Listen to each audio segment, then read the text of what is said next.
বিসমিল্লাহির রহমানির রহিম। আসসালামু আলাইকুম। বৃষ্টি থেমেছে, কিন্তু দুর্ভোগ থামেনি। রাঙ্গুনিয়ার আমাদের কাঁচা রাস্তার কাহিনী। ভিডিওটি তৈরি করেছেন মোহাম্মদ ফরিদুল ইসলাম। এটি চট্টগ্রামের রাঙ্গুনিয়া উপজেলার একটি গ্রামের রাস্তা। বৃষ্টির পর এই রাস্তাটি এখন কাদার সাগর। প্রতিদিন এই পথে হেঁটে যেতে হয় ছাত্রছাত্রী, কৃষক আর সাধারণ মানুষদের। তবে বর্ষা এলেই যেন ভোগান্তি নেমে আসে তাদের জীবনে। রাস্তার পাশেই ধানক্ষেত। কৃষকরা চেষ্টা করছেন জমি প্রস্তুত করতে, তবে কাদা আর পানি জমে থাকায় কাজ করাও হয়ে উঠেছে কষ্টকর। বর্ষাকালে এমন চিত্র নতুন নয়।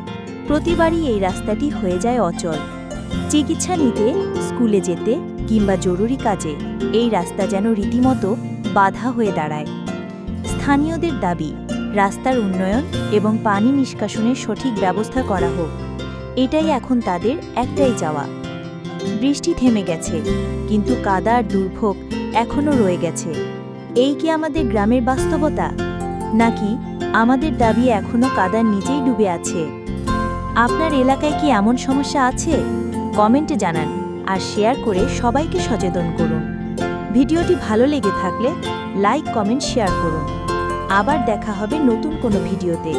ততক্ষণ পর্যন্ত ভালো থাকুন, সুস্থ থাকুন। আসসালামু আলাইকুম। আল্লাহ হাফেজ।